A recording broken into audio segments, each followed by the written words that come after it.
Good morning friends. पिछले video में हम लोगों ने distance form of straight line के ऊपर कुछ प्रॉब्लम्स किए थे। तो आज का टॉपिक रहेगा transformation of general equation in different standard form. मतलब कोई एक स्ट्रेट लाइन का इक्वेशन, स्टैंडर्ड इक्वेशन अगर ax plus by plus c equals to 0 है तो इसे डिफरेंट फॉर्म में कैसे लिखा जा सकता है और इसका जो डिफरेंट फॉर्म में इसका कैरेक्टरिस्टिक्स क्या होगा, इसके बारे में आज हम लोग बात करेंगे। तो पहला जो फॉर्म है वो है स्लोप इंटरसेप्ट फॉर्म और y इक्वल्स टू mx। तो स्ट्रेट लाइन की जनरल इक्वेशन को लिखे ax plus by equals to c। तो इसे लिख सकते हैं by equals to minus ax minus c और y equals to minus a by b into x minus c by b। तो कंपेयर करें y equals to mx plus c से, तो यहाँ से m मतलब स्लोप हो जाएगा minus a by b and intercept जो हो जाएगा वो होगा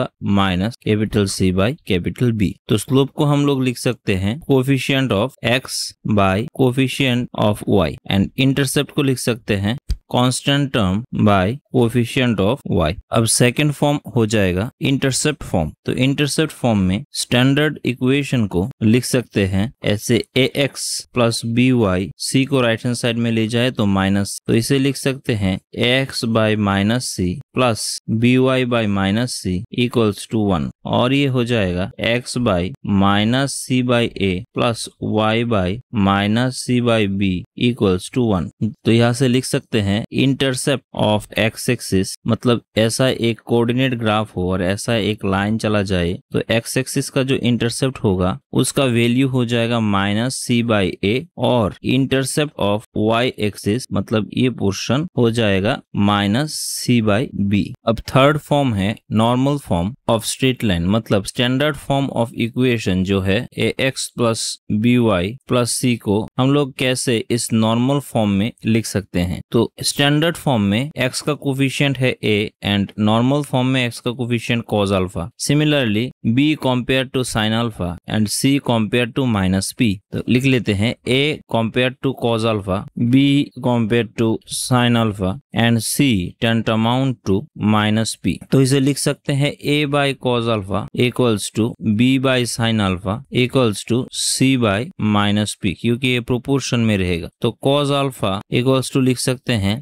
minus A P by C and sine alpha को लिख सकते हैं minus B P by C. अब हम लोग जानते हैं ट्रिगोनोमेट्रिक आइडेंटिटी से cos square alpha plus sine square alpha equals to 1 के बराबर हो जाता है। तो यहाँ से लिख सकते हैं a square p square by c square plus B square p square by c square equals to 1 और यहाँ से पी स्क्वायर को ले लें तो यहाँ से आ जाएगा a square by c square plus B square by c square equals to 1 और p आ जाएगा plus minus c square by a square plus B square पूरे के ऊपर रूट। तो आ जाएगा plus minus c by root under A square plus B square, जहाँ पर नॉर्मल फॉर्म में p था इस परपेंडिकुलर का डिस्टेंस। अब इस p का वैल्यू हम लोग इक्वेशन 1 एंड इक्वेशन 2 में बिठा दे तो cos अल्फा इक्वल्स टू आ जाएगा प्लस माइनस, माइनस से इंटू होकर माइनस प्लस हो जाएगा तो a बाई सी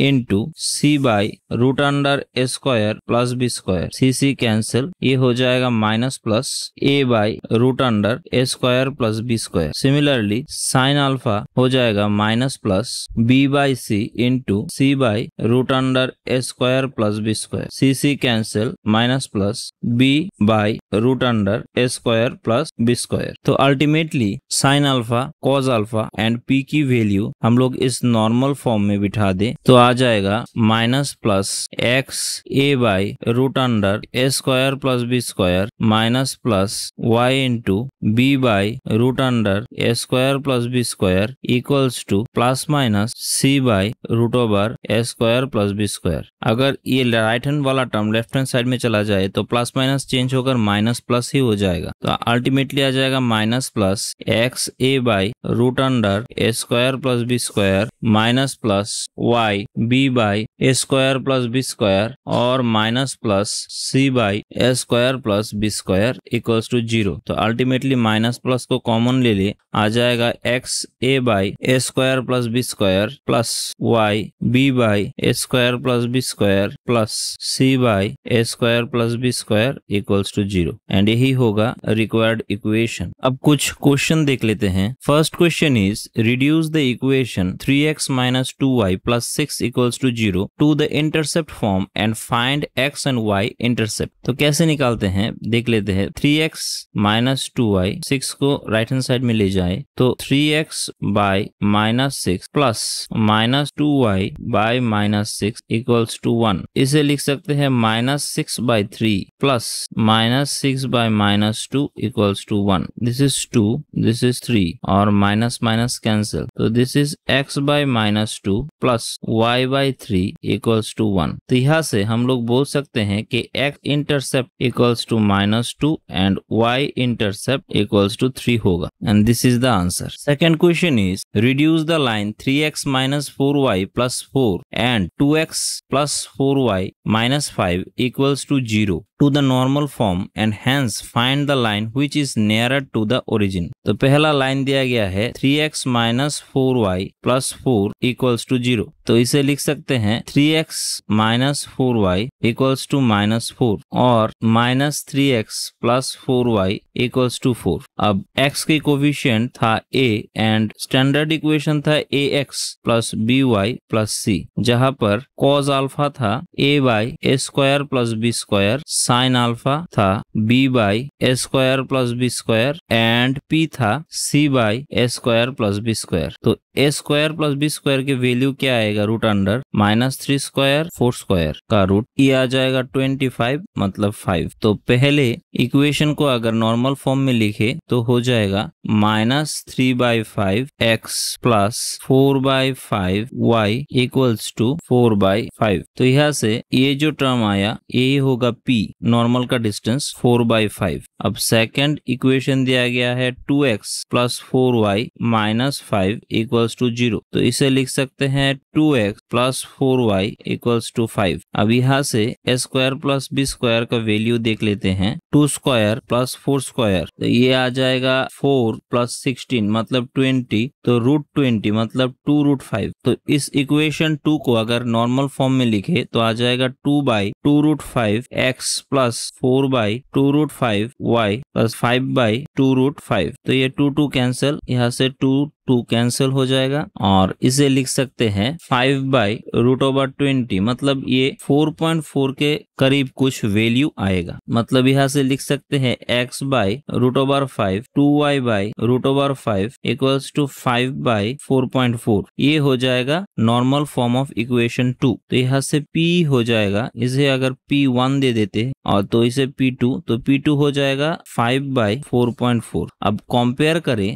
दोनों की वैल्यू को तो देख सकते हैं P1 लेस देन होगा P2 से। तो यहाँ से हम लोग कंक्लूड करते हैं कि अगर ऐसा कोऑर्डिनेट एक ग्राफ जिसमें L1 जो है उसका इक्वेशन मान लीजिए 3x माइनस 4y प्लस 4 है, तो ये नॉर्मल का जो डिस्टेंस होगा P1 वो हो जाएगा 4/5। और सेम ही कोऑर्डिनेट ग्राफ पर यहाँ पर एक पॉइंट है, यहाँ से एक लाइन गुजरता है जिसे हम L2 दे देते हैं और इसका इक्वेशन है 2x प्लस 4y माइनस 5, जिसका नॉर्मल का इक्वेशन है मान लीजिए 5/4.4। तो ये P1 जो है और ये P2, तो आप लोग देख रहे हैं कि P1 लेस देन P2 होगा, मतलब L1 जो लाइन है वो ओरिजिन के नजदीक से पास होता है। तो यहाँ से हम लोग बोल सकते हैं therefore 3x minus 4y plus 4 equals to 0 जो लाइन है वो passes nearer to the origin and hence the result. Third question is find the values of theta and p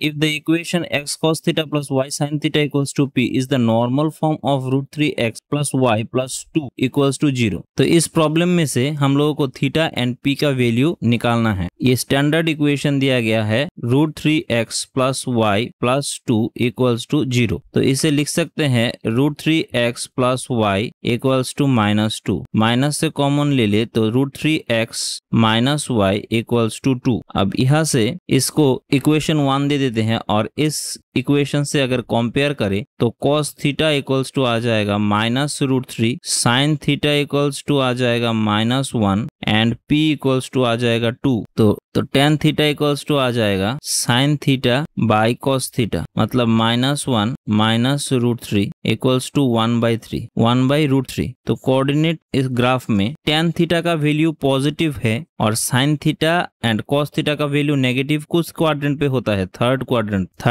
पर। तो थर्ड क्वाड्रेंट पर जो वैल्यू होता है वो पाई प्लस थीटा होता है, 0 से इतने तक पाई और फिर से जो वैल्यू है थीटा। तो यहाँ से हम लोग लिख सकते हैं tan theta equals to tan pi plus 1/√3 को लिख सकते हैं पाई/6। तो यहाँ से थीटा इक्वल्स टू आ जाएगा पाई प्लस पाई/6, मतलब 180 डिग्री प्लस 30 डिग्री तो 210 डिग्री। एंड P का जो वैल्यू है वो तो 2 ऑलरेडी निकल गया। तो ऐसे हम लोग थीटा एंड P को निकाल सकते हैं एंड हेंस द रिजल्ट। तो आज हम लोगों ने standard form of straight line के बारे में जाना और इसे कैसे ट्रांसफॉर्म किया जा सकता है दूसरे स्टैंडर्ड फॉर्म में, इसके बारे में भी जाना और 3 प्रॉब्लम देखे। नेक्स्ट डे में हम लोग स्ट्रेट लाइन के ऊपर इंटरसेक्ट पॉइंट्स के बारे में जानेंगे। तब तक के लिए thank you and good bye.